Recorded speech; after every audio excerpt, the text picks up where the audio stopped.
Welcome back to Ashwini kitchen. ರಾತ್ರಿ ಉಳಿದಿರೋ ರೈಸಿಂದ ಟೇಸ್ಟಿ ಅಂತ ಹೆಲ್ತಿ ಬ್ರೇಕ್ಫಾಸ್ಟ್ ಮಾಡೋದು ಹೇಗಂತ ನೋಡೋಣ. 2 ತುರಿದಿಟ್ಕೊಂಡಿರೋ ಕ್ಯಾರೆಟು, ಕೊತ್ತಂಬರಿ ಸೊಪ್ಪು, ಖಾರದ ಪುಡಿ, ಅಜ್ವಾನ, ಜೀರಿಗೆ, 2 ಚಿಕ್ಕ ಗಾತ್ರದ ಈರುಳ್ಳಿ ಕಟ್ ಮಾಡ್ಕೊಂಡಿರೋ ಸಣ್ಣದಾಗಿ, ಸಬ್ಬಾಕ್ಸಿ ಸೊಪ್ಪು ಸ್ವಲ್ಪ. ನೈಟ್ ಉಳಿದಿರೋ 1 ಬೌಲಷ್ಟು ಅನ್ನ ಇದು. ಈಗ ಇದರಿಂದ ಬ್ರೇಕ್ಫಾಸ್ಟ್ ಮಾಡೋದು. ಸೊ ಅದಕ್ಕೆ 1 ಬೌಲಷ್ಟು ಕಡಲೆ ಹಿಟ್ಟು ತೊಗೋತಾ ಇದ್ದೀನಿ. ಪಕೋಡ ಎಲ್ಲ ಮಾಡ್ತೀವಲ್ಲ ಆ ಹಿಟ್ಟು. ಈಗ ಮಿಕ್ಸಿ ಜಾರಿಗೆ ಅನ್ನ ಹಾಕ್ಕೋತಾ ಇದ್ದೀನಿ.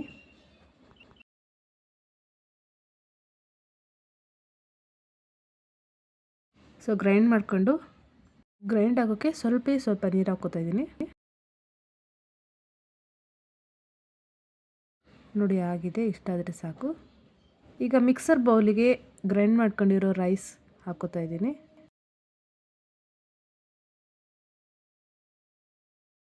ಹಾಗೆ 1 ಬೌಲಷ್ಟು ಕಡಲೆ ಹಿಟ್ಟು ಹಾಕ್ಕೋತಾ ಇದ್ದೀನಿ. ಸೊ ಆಗಲೇ ತೋರಿಸ್ತೀವಲ್ಲ ಅವೆಲ್ಲನೂ ಕೂಡ ಈಗ ಆ್ಯಡ್ ಮಾಡ್ಕೋತಿದ್ದೀನಿ ಅದಕ್ಕೆ.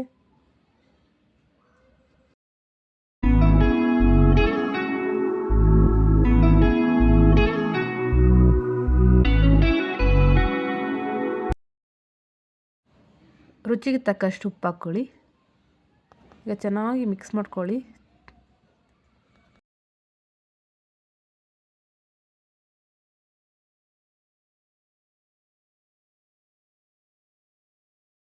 ಸೊ ಈ ಕನ್ಸಿಸ್ಟೆನ್ಸ್ ಬರೋವರೆಗೂ ಮಿಕ್ಸ್ ಮಾಡ್ಕೊಳ್ಳಿ. ಈಗ ಸೈಡಲ್ಲಿ ಎತ್ತಿಟ್ಕೊಳ್ಳಿ. ಈಗ ಬಟರ್ ಪೇಪರ್ ಅಥವಾ ಈ ಥರ ಪ್ಲಾಸ್ಟಿಕ್ ಪೇಪರ್ನ ತೊಗೊಂಡು, ನಾನು ಪ್ಲಾಸ್ಟಿಕ್ ಪೇಪರ್ ತೊಗೊಂಡಿದ್ದೀನಿ, ಅದಕ್ಕೆ ಎಣ್ಣೆ ಸವರ್ಕೊಳ್ಳಿ ನೀಟಾಗಿ.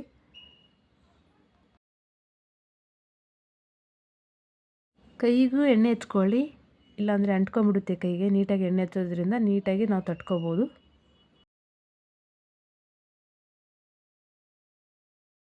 ಸೊ ಈ ರೀತಿ ತಟ್ಕೊಳ್ಳಿ.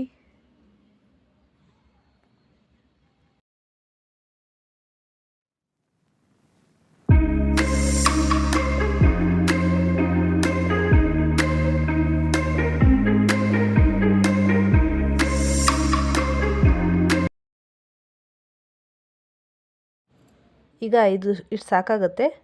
ಈಗ ತವಾ ಬಿಸಿ ಮಾಡ್ಕೊಳಕ್ಕೆ ಇಟ್ಕೊಳ್ಳೋಣ. ಸೊ ತವಾ ಬಿಸಿಯಾಗಿದೆ. ತಟ್ಕೊಂಡಿರೋ ತಾಳಿಪಟ್ಟು ಹಾಕ್ಕೋತಾ ಇದ್ದೀನಿ. ಎಡ್ಜಿಗೆ ಎಣ್ಣೆ ಹಾಕ್ಕೊಳ್ಳಿ. ಎಣ್ಣೆ ಹಾಕೋದ್ರಿಂದ ನಾವು ನೀಟಾಗಿ ತೆಗಿಬೋದು. ನೋಡ್ತಾ ಇರ್ಬೋದು ಎಷ್ಟು ಚೆನ್ನಾಗಿ ಬಂದಿದೆ ಅಂತ.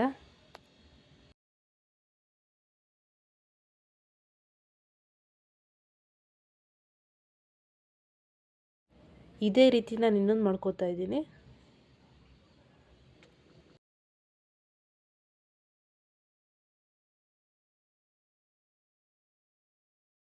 ರಾತ್ರಿ ಉಳಿದಿರೋ ರೈಸಿಂದ ಬಿಸಿ ಬಿಸಿಯಾಗಿ ಟೇಸ್ಟಿ.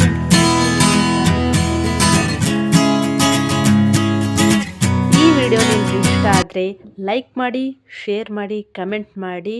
ಇನ್ನಷ್ಟು ಇದೇ ಥರದ ರೆಸಿಪೀಸ್ ಬೇಕಂದರೆ ನಮ್ಮ ಚಾನಲ್ನ ಸಬ್ಸ್ಕ್ರೈಬ್ ಆಗಿ. Thank you for watching.